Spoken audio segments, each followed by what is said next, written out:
You know what Australia's tourism agencies never openly discuss? There are places across this country where seasoned locals will tell you to fill your fuel tank before you even arrive, because stopping there is something you should avoid at all costs. These are towns where long-haul truck drivers keep going even when the gauge is hovering near empty. Towns where service station staff operate behind security glass, where police response times are counted in hours instead of minutes, and where crime rates are so extreme they have made national headlines.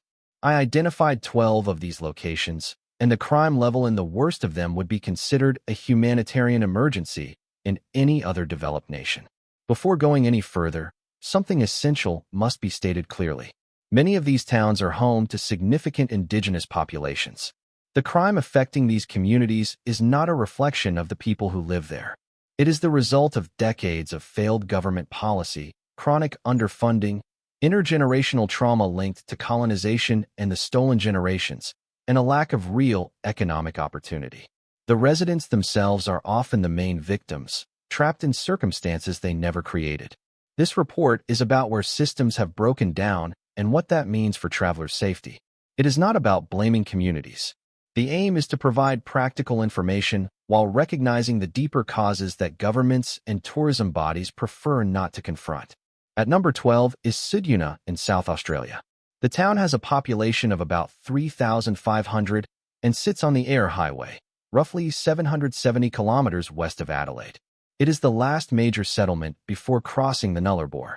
As a gateway town, Ceduna sees a constant flow of travelers carrying valuables, and when that is combined with entrenched disadvantage in parts of the community and long-standing alcohol-related issues, it creates conditions where visitors can become easy targets. Property crime and theft run higher than the South Australian average, and assault rates, especially those linked to alcohol, also exceed state benchmarks. A grey nomad couple in their 60s who crossed the Nullarbor in 2023 told me their vehicle was broken into while they spent just 20 minutes inside a supermarket. When they returned, their camera equipment was gone. What struck them most was that everyone they met on the other side of the Nullarbor asked the same question. Did you have any trouble in Ceduna? That, they said, told them everything. A long-haul driver with 15 years of experience on the Adelaide to Perth run confirmed he avoids stopping there whenever possible, choosing instead to refuel at Port Augusta or Norseman and never staying overnight. The reality, however, is that Ceduna is not dangerous everywhere. Many long-term residents live their lives without incident. The coastline is stunning, and the town serves an important logistical role. The problems are concentrated in specific areas and at particular times. It remains the final major stop before the Nullarbor, where experienced travelers know to secure everything and keep their visit brief. Number 11 is Moree in New South Wales, a town of about 7,500 people located on the Newell Highway, 630 kilometers north of Sydney. It is the heart of a major agricultural region and is well known for its artesian hot springs. What tourism brochures rarely mention is that break-and-enter offenses have historically been 2 to 3 times higher than the state average, and theft from vehicles is also elevated. The causes include entrenched disadvantage, limited job opportunities, substance abuse issues, and decades of under-resourcing.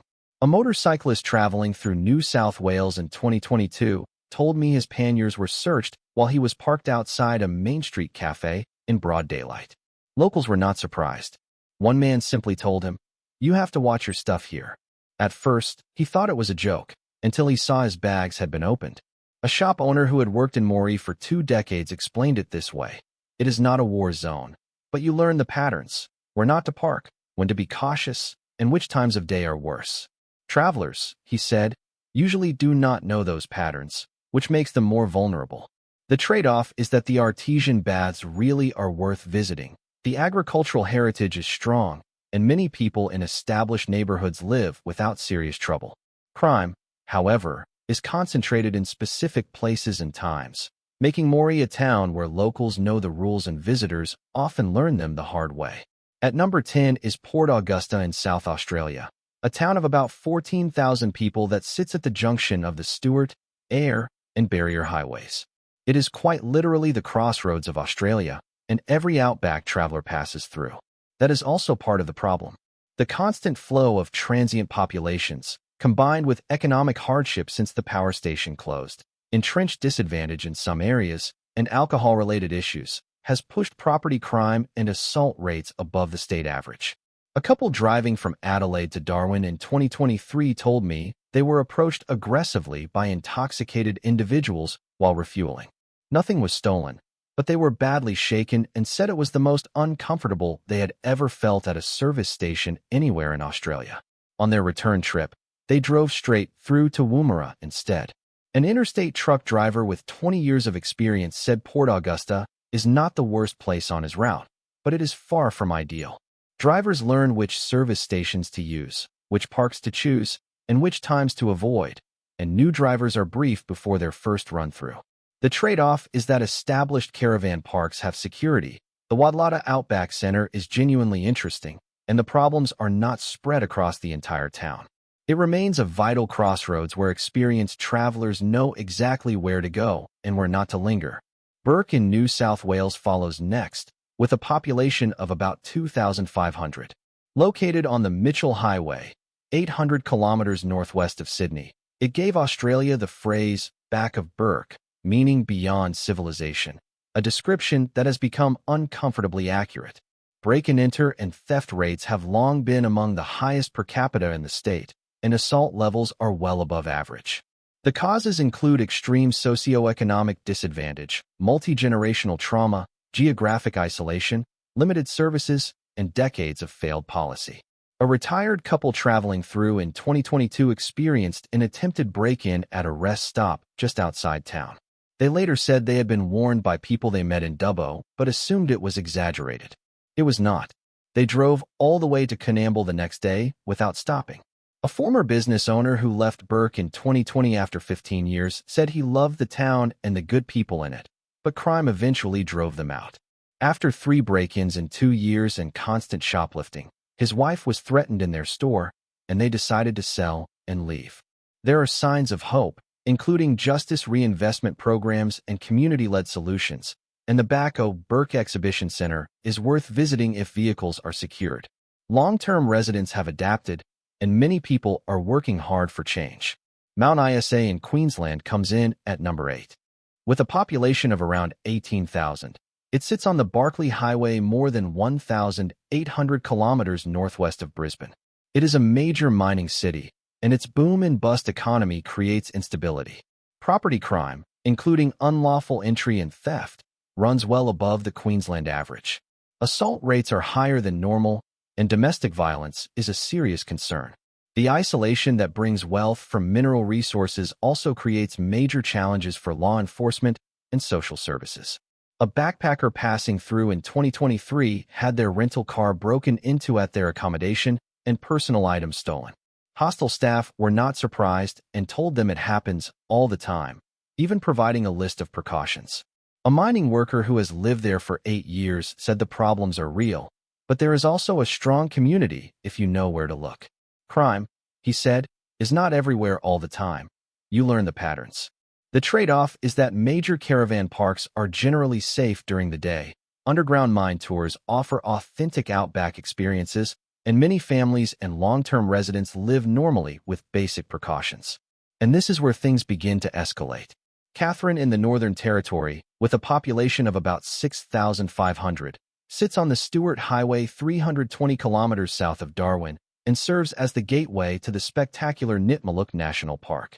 Here, the contrast between natural beauty and social breakdown is stark. Property crime sits well above the Northern Territory average, already the highest in the country, while assault rates are several times the national figure. Alcohol-related violence continues despite measures such as the banned drinker register. As a service center for a vast region of highly disadvantaged remote communities, Katherine draws in people seeking help, which concentrates problems already driven by limited opportunity, intergenerational trauma, and under-resourced services. A family driving from Darwin to Adelaide in 2023 told me they were confronted by an intoxicated group at a service station with verbal threats made. They left without refueling, driving on empty until they found a safer roadhouse. They had planned to stay overnight, but instead kept going until 10 o'clock at night to get further south. A road train driver with 12 years on the Darwin to Adelaide run said everyone who drives through Katherine regularly has a story. His own routine is to time stops carefully, use a specific service station, and never leave the cab at night. The trade-off is that Nitmaluk Gorge and the hot springs are extraordinary, tourism does function, and many families and workers live there successfully. Crime, however, is concentrated in certain areas and times. The advice from experienced travelers is consistent. Fuel during the day, use secure caravan parks, avoid the town center after dark, and consider staying at Mataranka or driving on to Darwin instead. Kununurra in Western Australia has a population of around 5,500 and lies on the Great Northern Highway in the eastern Kimberley, more than 3,000 kilometers north of Perth. It is the gateway to the Bungle Bungles, Lake Argyll, and some of the most breathtaking landscapes in the country. It is also a place where experienced travelers know to take serious precautions. Property crime rates are among the highest in Western Australia. Break-ins and theft are common, and assault rates run several times the state average. Domestic violence is also a major concern. Kununurra functions as a service hub for remote Kimberley communities facing extreme disadvantage.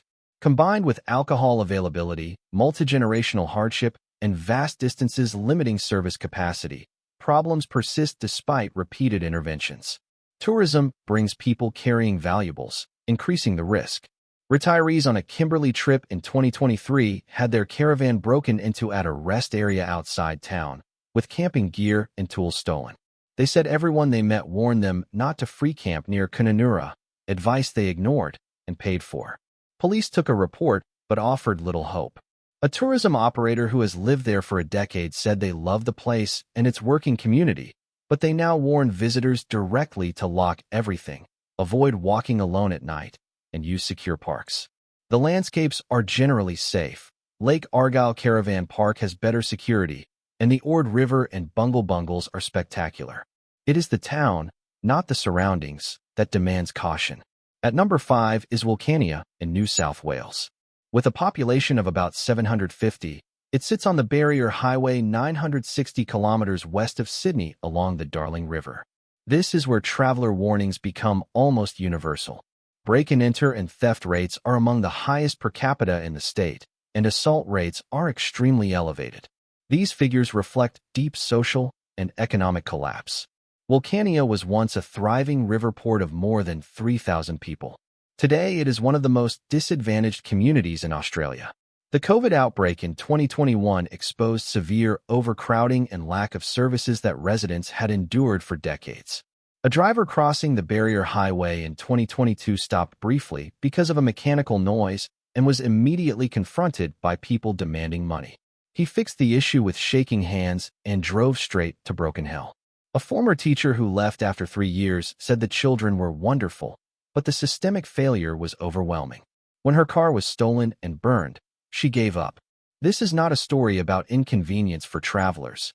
It is about a community in crisis that needs real investment in housing, health, education, and jobs. Until that happens, the practical advice remains to fuel in Broken Hill or Coburg, about 200 kilometers away, and if stopping is unavoidable, stay with your vehicle and remain alert. Fitzroy Crossing in Western Australia has about 1,300 residents and sits on the Great Northern Highway between Broome and Halls Creek. It carries one of the most heartbreaking distinctions in the country. The community itself begged for alcohol prohibition because violence had become so extreme. Assault and domestic violence rates are among the highest in Australia. In both 2007 and 2022, local women led campaigns calling for alcohol restrictions because they were being killed. That level of desperation speaks volumes. Property crime exists, but violent crime is what stands out. The causes include multi-generational trauma, remoteness, service hub pressures, and decades of government neglect. A couple traveling from Broome to Kununurra in 2023 witnessed a violent incident at the roadhouse and drove on. They had been warned to fuel in Broome or Halls Creek and not rely on Fitzroy Crossing. Deaky Gorge is safer than the town and is worth visiting, but the advice remains clear: do not linger, never stay overnight, and push on for accommodation. The courage of local women fighting for safety shows the strength of the community, even as it continues to suffer from deep trauma. At number 3 is Halls Creek in Western Australia, home to about 1,500 people on the Great Northern Highway between Broome and Kununurra. It is the place where every experienced Kimberley traveler learns to calculate exactly how far their fuel will take them. Property crime is among the highest in the state, and assault rates have been estimated at 10 to 20 times the national average. It is one of the most disadvantaged postcodes in Australia. A grey nomad couple in 2022 said their vehicle was surrounded while refueling and money was demanded. They left without filling up and said it was the only place in 15 years of travel where they genuinely feared for their safety in daylight. A road train driver with 18 years experience said he has driven further than he should have just to avoid stopping there. The advice is unanimous. Daylight only, stay with the vehicle, lock everything, never stay overnight, and use Warmun Roadhouse instead. The residents who live there are victims of systemic failure, not the cause of it. Tennant Creek in the Northern Territory has a population of about 3,000 and sits on the Stewart Highway between Alice Springs and Darwin. There is no alternative route, and every driver knows to be cautious. Property crime runs many times higher than the already elevated NT average, and assault rates are among the worst in the country. The town has made national headlines for child abuse and extreme violence, and has even been the subject of Royal Commission scrutiny. In 2023, a family returned to their car after 10 minutes inside a service station to find marks around the locks from an attempted break-in. The attendant behind the security glass was not surprised. A road train driver of 20 years said Tennant Creek is where drivers earn their pay, with strict rules, daylight only, never leave the cab, refuel, and go. Businesses operate behind heavy security, some with bulletproof glass. The advice is to fuel at Tea Tree or Elliott if possible, and if stopping is unavoidable, do so quickly and in daylight. At number 1 is Alice Springs in the Northern Territory, a regional city of about 26,000 people in the heart of the Red Center, 1,500 kilometers from the nearest capital. This is not a small outpost, yet its crime levels rival those of humanitarian emergencies. Break-ins run 5 to 10 times the national average, and assault rates are roughly 8 to 10 times higher. Youth crime, car theft, and violence have reached crisis levels. In 2023, Woolworths temporarily closed a store due to crime, an extraordinary step in Australia, while youth curfews and emergency federal funding were introduced. This is not rumor. It is a documented national crisis. A retired couple traveling through the Red Center in 2023 experienced just how severe the situation in Alice Springs has become. While staying at a caravan park, their van was broken into, and there was also an attempt to steal their vehicle. During that same visit, they witnessed a violent assault on the street. They told me they had spent a decade traveling across Australia and had never encountered anything like what they saw in Alice Springs. They stayed 3 nights. Their caravan was targeted on the second night, and on the third morning they watched someone being attacked. That was enough. They abandoned the remainder of their Red Center journey and drove straight to Coober PDE. In another incident in 2024, a family visiting Uluru had their rental car broken into while they were eating dinner at a restaurant. Every piece of their luggage was stolen. When police were notified, officers said a report would be filed, but made it clear this kind of crime happens constantly and recovery should not be expected. When people in Uluru heard what had happened, their reaction suggested stopping in Alice Springs was an obvious mistake. Next time, they said, they would fly directly to Ayers Rock Airport instead. A former teacher who left Alice Springs after 8 years described a deep personal loss. They loved the town, the landscape, the community, and especially the children they taught. But crime eventually forced them out. Their home was broken into 3 times. Their car was stolen. Colleagues were assaulted. And when their wife was threatened in a Kohl's car park, they made the decision to sell their house, even at a financial loss, simply to escape. A retail business owner who spent 15 years operating in Alice Springs said they have poured more than $50,000 into security in just 3 years. That includes bars, cameras, and roller shutters. Staff have been threatened. The owner has been robbed. The shop now closes at 4 p.m. because evenings are no longer safe for employees. And the question remains unavoidable. How is this a town in Australia in 2024? It is important to be clear about what Alice Springs represents. It stands as the most visible failure of Indigenous policy in the country. Decades of disadvantage, unresolved trauma, and failed interventions have converged in a regional city. Aboriginal residents trapped in poverty and people trying to live ordinary lives are the primary victims. Travelers become secondary casualties. This is not a place filled with bad people. It is a place where systems have collapsed and everyone pays the price. What would actually make a difference is sustained, long-term investment in housing, health, education, economic opportunity, and trauma recovery, not just more policing and curfews. Real solutions must be community-led and properly funded. Until that happens, the practical advice is clear. If you can, fly directly into Ayers Rock Airport when visiting Uluru. If you must stay in Alice Springs, choose secure accommodation only. Never leave valuables visible in a vehicle. Avoid walking at night. Limit the time you spend outside your lodging. This is the capital of Australia's Red Centre, where a crime emergency so severe it shut down a Woolworths store and triggered federal intervention has made "Don't stop in Alice" the most common advice among Outback travelers. So that brings us to the full picture. These are 12 Australian towns where the warnings shared among truck drivers, grey nomads, and seasoned travelers are backed by official crime data that tourism boards prefer not to highlight. From Ceduna at number 12, where seasoned Nullarbor crossers know to lock everything, through the Kimberley Circuit where Kununurra, Fitzroy Crossing, and Halls Creek demand serious caution, to Tennant Creek and Alice Springs, where crime has reached national attention and forced federal action. And let me be absolutely clear about what this report is and what it is not. This is not a condemnation of communities. These are places where government neglect, policy failure, underfunding, colonization, and intergenerational trauma have created conditions of severe social breakdown. The people who live in these towns are often the greatest victims. Many are trapped by poverty and a lack of options, enduring crime they never caused. The answer is not simply avoiding these towns. It is demanding that governments finally address the disadvantage and trauma that created these realities. The people who live there deserve far better. But until real change happens, travelers deserve accurate, honest information so they can make informed choices. Most towns across Australia are safe, welcoming, and vibrant. These 12 are exceptions where the crime numbers tell a different story, even when tourism authorities remain silent. Being informed is not fear-mongering. It is basic common sense. If you stayed with me to the end, subscribe for more reporting that shares what industries and tourism boards often leave out. And I would genuinely like to know, which of these towns surprised you? Have you experienced anything like this yourself? Share your story, and like this video so more people planning Outback trips see what they need to know.